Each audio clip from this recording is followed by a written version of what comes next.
Hi, I'm Dennis Green, and this is a special two-part edition of The Culture Crawl. I recently had the chance to interview drummer John J.R. Robinson, an Iowa native who is the most recorded drummer in modern history, performing on albums by Michael Jackson, Rufus, the Pointer Sisters, Lady Gaga, George Benson, and hundreds more. John recently released his autobiography entitled King of the Groove. We talked for more than an hour, so both segments have been edited for brevity. You can watch the full versions, though, on KCCK's Facebook page and YouTube channels. The interview was taped before the death of Quincy Jones, who figures very prominently in John's story. So we talk about the great producer in the present tense. Jones also wrote the foreword to John's book. In today's segment, John tells us about growing up in Creston, Iowa, about winning the drum chair in the band Rufus, and the time that Quincy Jones stopped a recording session for Michael Jackson's Off the Wall with a modest request for his drummer.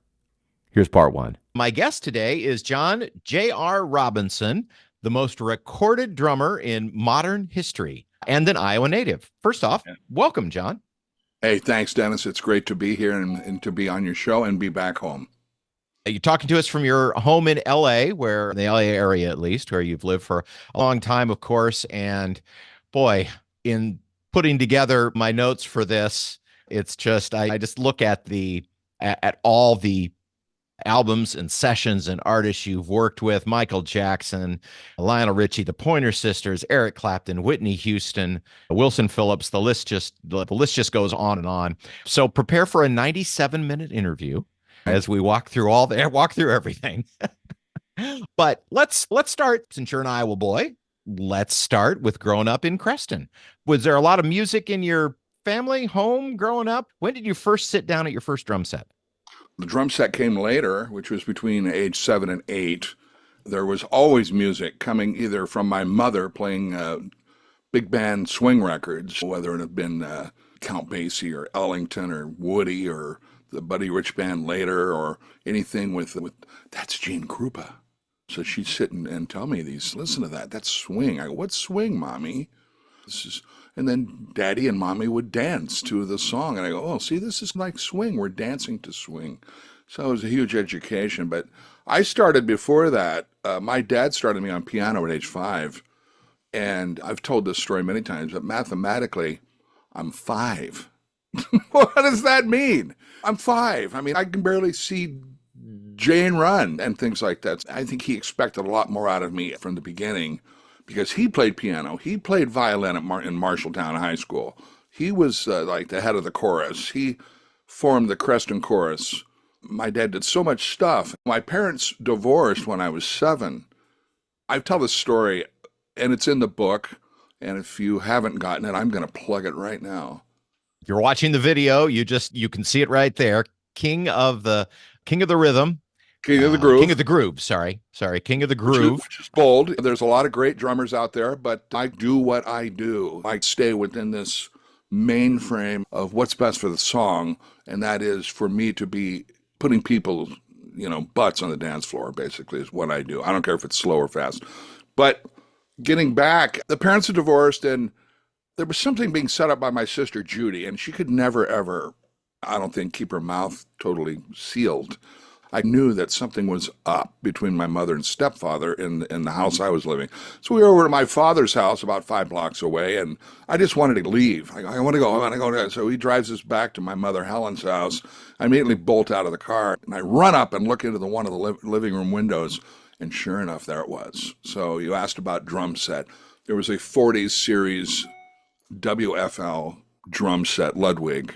Real simple, no toms, just kick drum, snare drum, really old school 40s mechanical hi-hat with really crappy cymbals, and a straight cymbal rod coming out of the bass drum, which is like an old 40s Zildjian 12-inch sizzle ride. And that was it. And I immediately bolted in, and all of a sudden I realized I thought I was maybe Clark Kent turning into Superman. There's the first drum set. There it was. So you finished high school, finally ended up going to school in Boston, and that was where you got hooked up with Rufus, correct? No, it was indirectly after that. A lot of stuff happened in junior high and high school. I used to go in Southwest Iowa was fantastic with Dick Bauman, one of my mentors, and Dave Rissler, my high school band director. I was in their band when I was 15. It was called The Gap. And they're all old dudes. And they dragged me around. But there were times when high school started, I'd be starting on the basketball team. And we go, well, what town are you in? Well, we're in Shenandoah tonight. Okay, we got a gig at the country club there. So you play the gig and then we'll come by and pick you up. Just get showered and put your drumming clothes on, and we'll have the drums in the back of my car. So that happened a lot. It happened in Council Bluffs. It happened everywhere. Oh, geez, there's Dick and Dave just waiting to pick me up and take me to the gig after a whole day of playing ball and then coming back to Creston and going, phew. And so that was interesting. I attended many jazz workshops, jazz groups, jazz bands, Illinois State University and Northwest Missouri State. A lot of people don't know I had a full ride to the University of Kansas my sophomore summer, which would have been collegiate credit, playing in all sorts of bands and being out in Lawrence. But I chose not to do that. I was going to Iowa State University for basketball camp. And I was toying with, I wanted to really be a pro basketball player. And I was getting better. And I made the all-star team. But at that same time, I'm learning to go to getting ready to go to Illinois State University for National Stage Band Camp. So that led on, and then finally Ed Soph, the great drummer from Woody Herman, educator from North Texas. I'm going to go to North Texas. I figured, why not just drive down the 35, right? I'd be home for the holidays. Boom. He goes, John, you shouldn't go here. And he, okay, no, you should go to Boston. There's a place called Berklee College of Music. I go, yeah, I knew of it because Quincy Jones had gone there. And you should go there because it's a lot more variety. There's different kinds of, there's huge ensembles, there's small jazz groups, there's rock bands, there's big bands, there's all these other things that I think your style of drumming, I think this would help it a lot. So Dad, Ed says I should go to Berklee. And back then it was expensive. Now it's like friggin' Harvard. They're connected with Harvard. So we got to Boston my freshman year of 73, August. Going to school, you were already playing a lot professionally, was probably another reason why the Boston area was a good option for you, because there were a lot of opportunities to play. Right. Yeah, there were clubs everywhere. However, my first semester there, and I wasn't working. When I got there, I was trying to adjust. You're adjusting to, it's an arts college. It's a music-based college. And in those days, they didn't have, I couldn't minor on piano. And that's what my instrument was. I wanted to minor on piano and major in drum set performance. They didn't have those options then. So I had to minor on vibes. And I didn't have any mallet training in Iowa. None. There was, because I was too busy playing drum set or lead drums in the orchestra or the concert band and gigging. That first 4 months, there was no work. And I realized that there was a imbalance of musicians. There was a whole bunch of guitar players. Some were like little rich boys being sent to college. And then then the next generation were drummers. And I realized, boy, this is a whole nother world. And I'm glad I chose, because it was a world of competition. And I didn't think that I had to compete. I just wanted to learn, and I wanted to learn more things about things that weren't in Iowa. There was a lot of stuff. And so I ended up working with a guy named Toro Okoshi, and they used to call him Tiger. He was the Japanese Miles Davis. And I started working with him, and he had such hit bands. I did his senior recital at Berklee. It was maybe the end of the second year for all the professors. And his piece of music was in 3 parts. And it's not like he's writing Oleo or some hip jazz tune. He has written the first part is all interpretive musicality from everybody's position, which was upright bass, drums, piano. It could have been Grand and Rhodes, trumpet, and maybe tenor sax. So on the first piece, there were like little squiggly lines, the Mayan alphabet, and then something going on here with a, I don't know what the hell. You're looking at it, and as it goes, and it's not even being conducted because it's all in free time. And it's just, and all of a sudden I'd be going, and something weird. Or I see a symbol, but how would I interpret that? So then that went in, and the second piece was something else, and the third piece was a bebop thing. So that was very interesting. I go, oh, okay, I can do anything. You're at Berkeley, you're in the Boston area, you're gigging, and that was when you got hooked up with Rufus, correct? I went through many bands of different kinds of bands, and as you learn and learn, and then I finally started studying with Alan Dawson, and then I got recommended to work with Chick Corea's cousin named Lynn Stewart. It was like a jazz trio vocal record or vocal, and we kept going, and then I was in all these different bands, and then one band I was touring with was called Shelter out of Boston. We had an agent, and we were always working all these high-end show clubs, and we were funky, and I brought this really hip singer named Janet Tyler into it, and we became like the band in Boston for social events. So they finally put us on the road in Ohio, and this is in '78. So we drove all the way out to these gigs, and that's then when I got discovered by Rufus and Chaka Khan at that club in Cleveland. Yeah, because you were playing elsewhere, and then they looking for a drummer? Their drummer was on the way out, and they just happened on you. Isn't that the way that story goes? It was David Hawk Walensky, and he, the keyboard player, the guy who wrote, principal writer, wrote Ain't Nobody, which was just he and I and Shaka, by the way, on that record. And they had a day off. They were on the tour, and our band was shadowing them in smaller clubs, but in the same cities. We're in Cincinnati, we're in Cleveland, we're on all these places, Dayton. And Hawk, they wanted to take a day off, so he wanted to go to the hippest club. So he comes to the club and starts seeing us play with me, freaks out, goes back to the hotel, wakes everybody up, brought him back down, got him into the club. And there was two sections of this club. One had a 3,000 person dance floor for all that disco stuff with spandex. And then our area, which we had a huge rock stage with, they could come and watch concerts. So we were there playing, and sure enough, everybody in the band, including Shaka, were sitting there. And him and Bobby come up and to our leader, Jimmy, and they go, "Do you mind if we sit in with your drummer?" And I look over and I go like that, because I had known all these Rufus tunes from Berkeley, because it was a cult funk band. And so I just knew it. It was part of my DNA. And so I looked, and sure enough, everybody in the band left. And then all the new band came up with Rufus and Shaka, and we played the whole night. And then I ended up hanging out with Bobby and Hawk till around 6 a.m. the next morning, and then went to their sound check the next afternoon at the Theater in the Round in Cleveland. And right there, they, there's the old question is, if you see that the drummer that they're using maybe is starting to act like a deer in the headlights or something's going on, drummers need to be leaders and strong and definitive about all sorts of decisions that need to be made constantly and in quick real time on the stage and in the studio. So there, I could see him fading. God bless him, he's a friend of mine, behind the cabinets, and I just said screw it. And then Hawk called up a samba that's on the Ask Rufus record, which is very difficult to play. And so I just went and nailed it. And pretty soon there was a huddle, and they came up to me and they go, "You want to join the band?" And I go, "Well, yes." And all right, well, give your notice. You got 2 weeks to get your ass to LA. So I called back to where I was living, and I said, "Start packing," and went back off the road, found a sub for my gig, drove back, picked up the missus at that time, and we drove from Boston to Creston, Iowa in one fell swoop. And of course, it was then in LA, and he's already been a part of the story, Quincy Jones, because he was obviously, him. He was obviously an idol and somebody that you were highly influenced by years and years before you met him.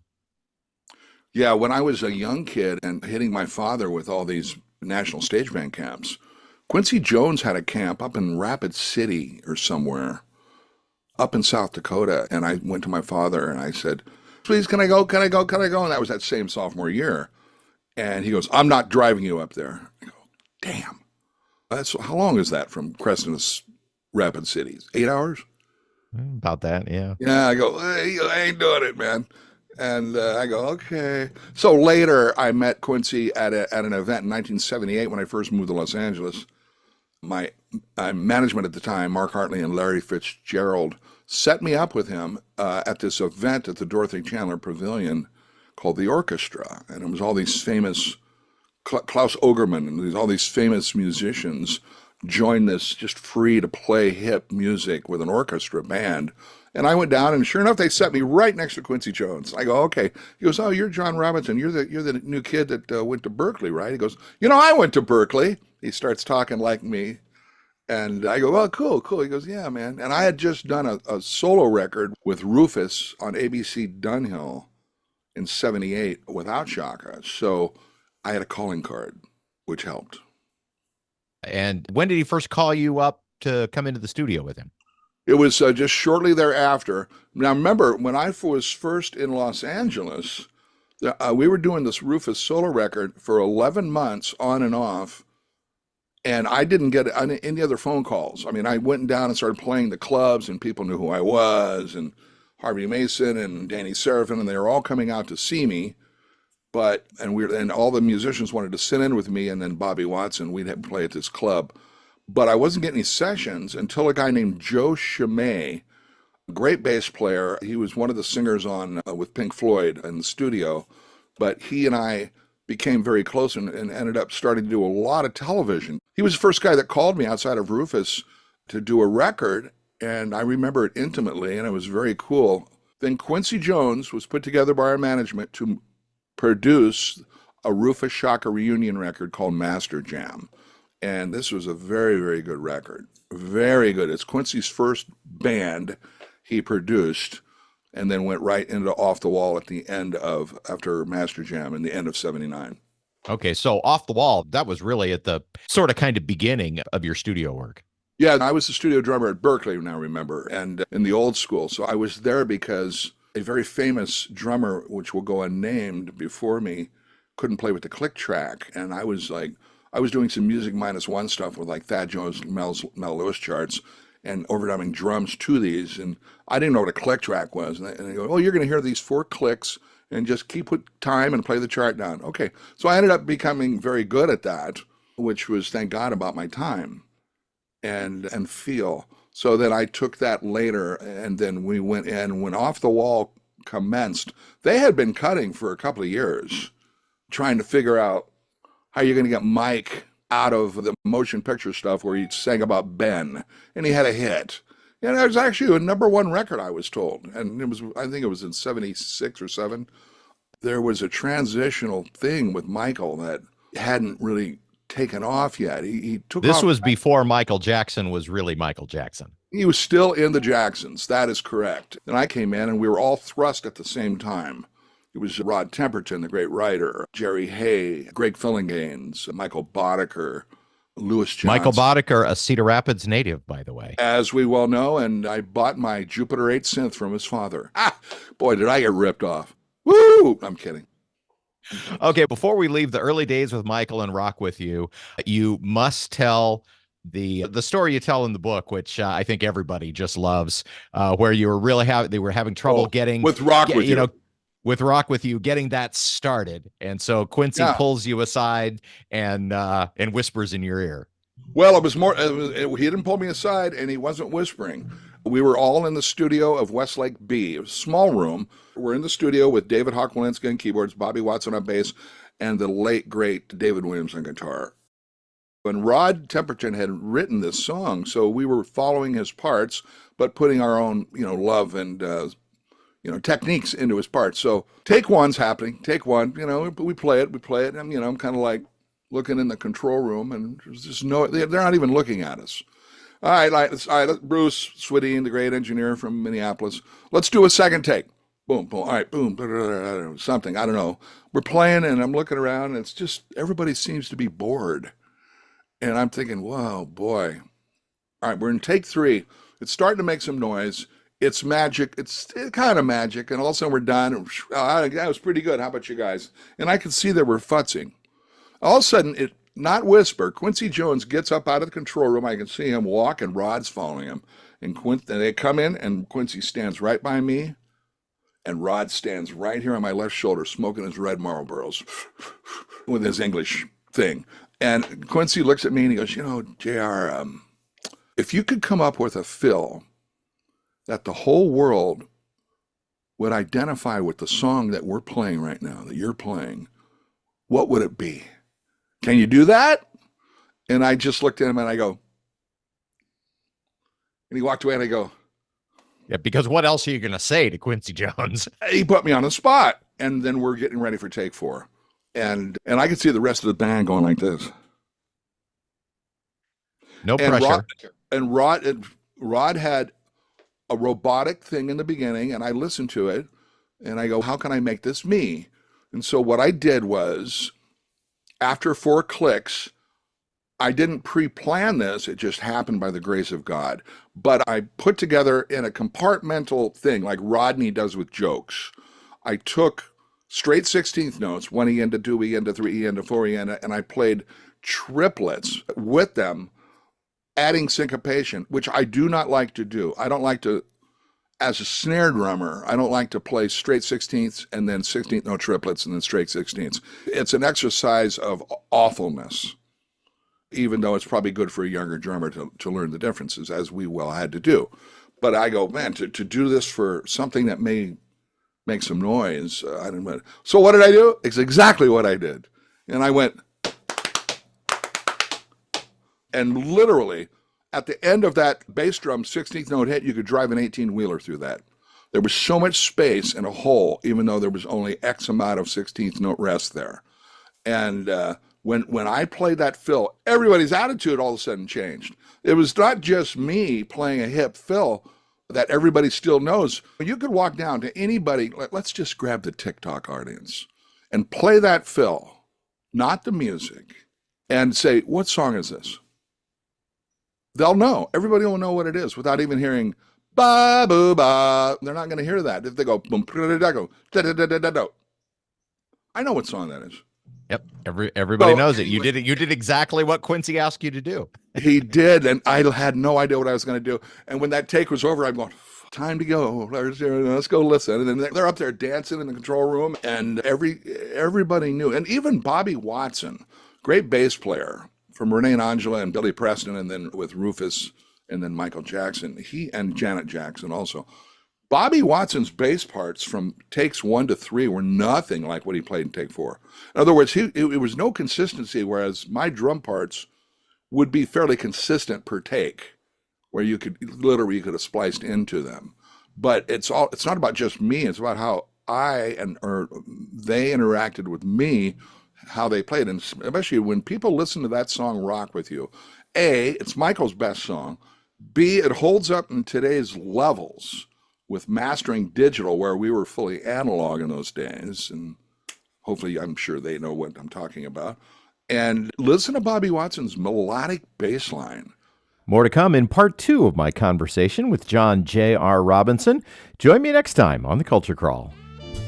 You can hear The Culture Crawl live on the radio most weekdays at 10:30, on demand at kcck.org/culture, or subscribe using your favorite podcast player. Watch our videos on the KCCK Facebook and YouTube channels. Our producer is Lydia Kilgore. The Culture Crawl theme is composed by Vivian Shanley. I'm Dennis Green, and I'll talk to you later.